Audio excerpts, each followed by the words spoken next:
আসসালামু আলাইকুম everyone, welcome back আইনস মম লাইফস্টাইল চ্যানেল। কেমন আছেন সবাই? আমরা আলহামদুলিল্লাহ খুব ভালো আছি। তো এখন আমি জামা কাপড় পরিষ্কার করব। তো তার জন্য আমি একটু পানি গরম করে নিয়েছি, আর তার সাথে একটু পানি মিক্সড করে এখন পাউডার দিয়ে দিচ্ছি। পাউডারটা গুলিয়ে আমি কিছুক্ষণ জামা কাপড় ভিজিয়ে রাখবো। আর তাছাড়া বাসায় যদি ছোট বাচ্চা থাকে তাহলে কেন জানি প্রতিদিন 1-1.5 বালতি জামা কাপড় পরিষ্কার করা থাকেই। আর বেডশিট তো 2 দিন পর পরই তুলে ফেলতে হয়, অনেক বেশি ময়লা হয়ে যায়। তো কিছু তো করার নেই, তাই না? তাহলে দেখতে থাকুন আমার আজকের ভিডিওটি, আশা করছি ভালো লাগবে। এখন এই যে থালা বাসনগুলো ধুয়ে নেব। একদিকে একটা মোবাইল দিয়ে একটা আপুর লাইভে আমি জয়েন হয়েছি, আর একদিকে ছেলেকে সামলাচ্ছি, আবার আরেকদিকে কাজ করতেছি। তো এভাবেই আমার বর্তমান দিনগুলো যাচ্ছে।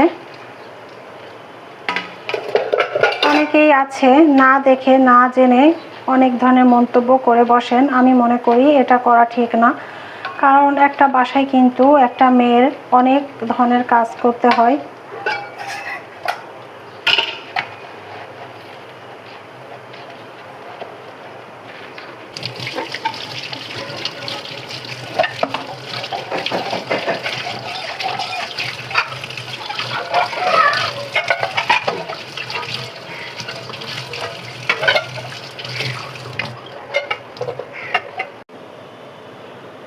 আজকে দুপুরবেলা আয়ান ভাত খায় নাই, তাই আমি এখন সন্ধ্যার সময় ওর জন্য ভাত বসিয়ে দিয়েছি। আর ও ঘুম থেকে উঠলেই খোদার জন্য কান্নাকাটি করবে, তাই আমি চিন্তা করলাম যে আগে ভাগেই ওর জন্য আমি ভাতটা রান্না করে রাখি। তো ভাতটা হতে থাক, আর এখন আমিও আমার নিজের জন্য একটু চা করে নেব।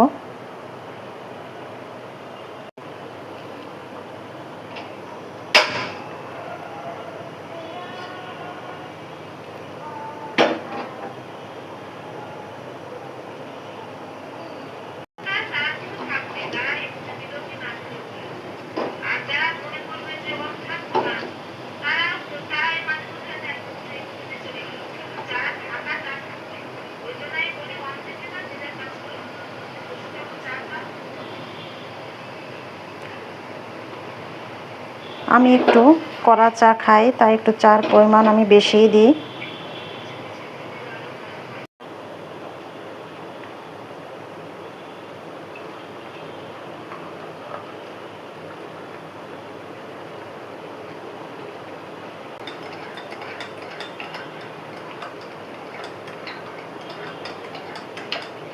এদিকে আয়ন বাবার ভাতটাও কিন্তু হয়ে গেছে। নাজিরশাইল চাউলের একটা জিনিস কি, এটা ভাতটা হতে না বেশি সময় লাগে না। এটাই একটা সুবিধা নাজিরশাইল চাউলের ভাত খাওয়া। আমি কিন্তু বেশি সময় হয়নি যে ভাত কটা বসিয়েছি, ভাত হয়ে গেছে। আয়ন বাবাকে ভাত খাওয়ানোর জন্য এখানে আমি লাল শাকটা ভাজি করব বলে সিদ্ধ করতে দিয়েছি, কিন্তু এটা যে লাল শাক সেটা আমার মনেই হচ্ছে না। এটাকে আমার মনে হচ্ছে ঘি কাঞ্চন শাক। তো যাই হোক, সিদ্ধ হয়ে গেছে, এটা নামিয়ে নেব। আর তেলে দিয়ে দেব শাকটা। কি হয়েছে বাবা? তো এখানে এই যে আমি পেঁয়াজ এবং রসুন দিয়ে তেলে দিয়ে দিয়েছি শাকটা। হয়ে গেছে, নামিয়ে নেব। আজকে আমি একটা পিঠা বানাবো, আমার খুবই পছন্দের একটি পিঠা। সেই পিঠাটা দুধকুলি পিঠা। তার জন্য এই যে আমি চাউলের গুঁড়াটাকে কাই করে নিচ্ছি।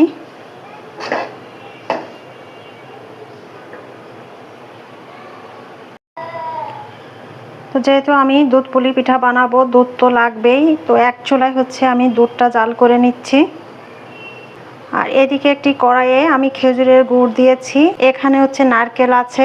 এটা নারকেল কোড়াটা আমার ফ্রিজে ছিল, ডিপ ফ্রিজে ছিল। তো এখন আমি একটা পুর তৈরি করে নেব। পুলি পিঠার জন্য একটা পুর তৈরি করে নিতে হবে। তো গুড়ের মধ্যে আমি এলাচ আর দারুচিনি দিয়ে দিয়েছি, তাতে করে সুন্দর একটা ফ্লেভার আসবে। আর এখন আমি নারকেল দিয়ে দেব।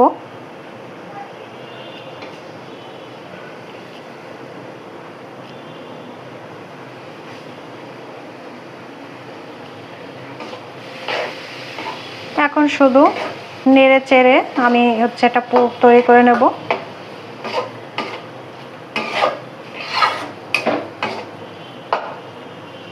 আমার মনে হচ্ছে আরও কিছু নারকেল দিতে হবে।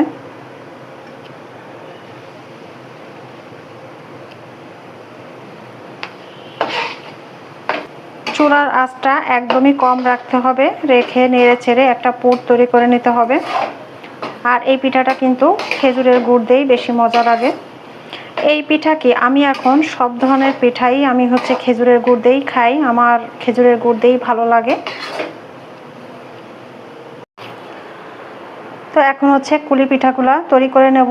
আর এই যে এরকম ছোট ছোট করে তৈরি করে নিতে হবে। আর আমি হাত কিন্তু ভালো করে সাবান দিয়ে মানে হ্যান্ড ওয়াশ দিয়ে ধুয়ে এসেছি। আর এই পিঠাটা সাধারণত বানাতে গেলে হাতটা ব্যবহার করতেই হয়।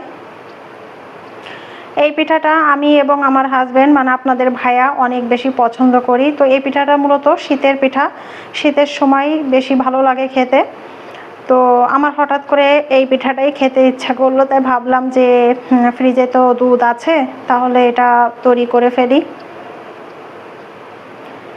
এই যে এভাবে করে বানাতে হবে। আর আমি ওই যে পুরটা বানিয়েছি সেই পুরটা দিয়ে দিচ্ছি এখন।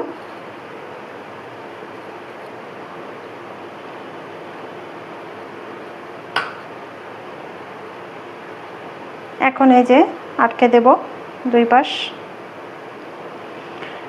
এই পিঠাটা ছোট ছোট করে তৈরি করলেই তো বেশি মজা লাগে, একদম রসমালাইয়ের মতো কিন্তু লাগে খেতে। তো আমার ছেলের জন্য আমি আসলে এর থেকে বেশি ছোট আর করতে পারবো না, তো এটাই হচ্ছে আমি করব। আর এখানে একটু ডিজাইন করে দেবো এইভাবে। এটা কিন্তু একটা সেমাই খা চামচ, তো সেটা দিয়ে আমি এভাবে একটু ডিজাইন করে দিচ্ছি। এই যে দেখতে কিন্তু মাশাআল্লাহ সুন্দর হয়েছে। এভাবে করে আমি প্রতিটা পিঠাই তৈরি করে নেব।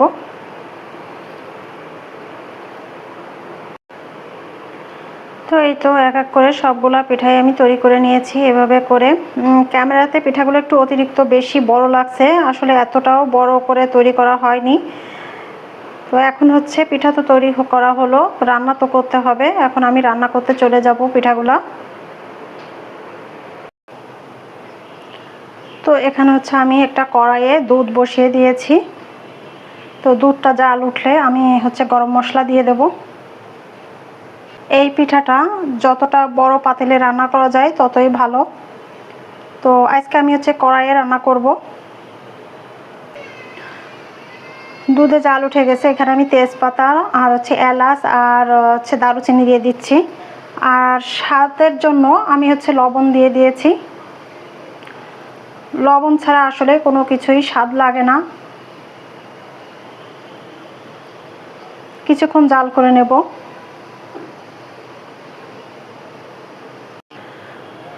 আমি এই পিঠাটা খেজুরের গুড় দিয়ে রান্না করব। তো আমি হচ্ছে সামান্য পরিমাণে গুড় দিয়ে দিচ্ছি এখন।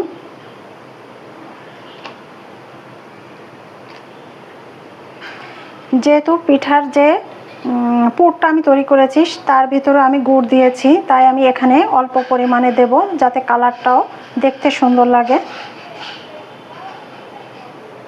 ব্যাস এইটুকুনি দেব।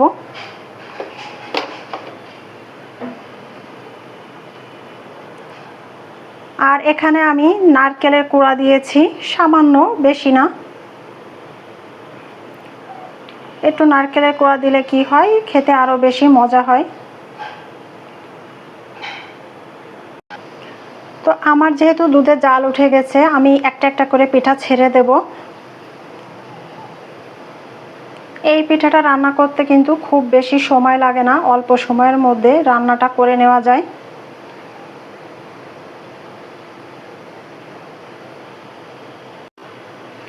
সবগুলো পিঠা দিয়ে দিয়েছি। আর এটা কিন্তু আলতোভাবে নাড়তে হবে, তা না হলে পিঠাটা ভেঙে যেতে পারে। তাই আমি এখন আর নাড়বো না, 5 মিনিট এইভাবে জাল করে নেব।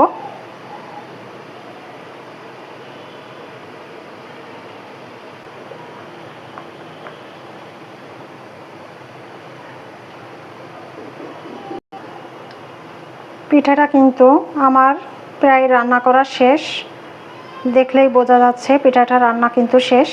একটু পরেই আমি নামিয়ে নেব। আর এই পিঠাটা নামানোর পর যখন ঠান্ডা হবে তখন এই দুধটা আরও বেশি ঘন হয়ে যাবে।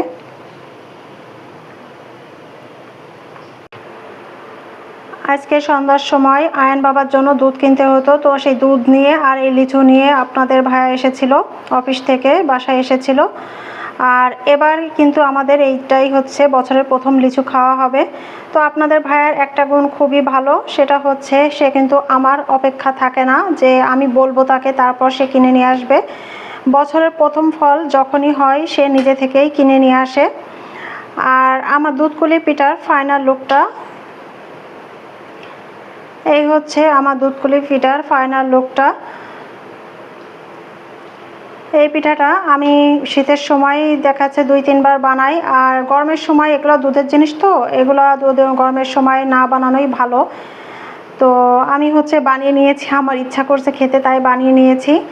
তো ভিডিওটি এই পর্যন্তই। সবাই ভালো থাকবেন, সুস্থ থাকবেন, আমাদের জন্য দোয়া করবেন। আল্লাহ হাফেজ, আসসালামু আলাইকুম। আর হ্যাঁ, বছরের প্রথম কে কে লিচু খেয়েছেন সেটা অবশ্যই কমেন্ট করে জানাবেন।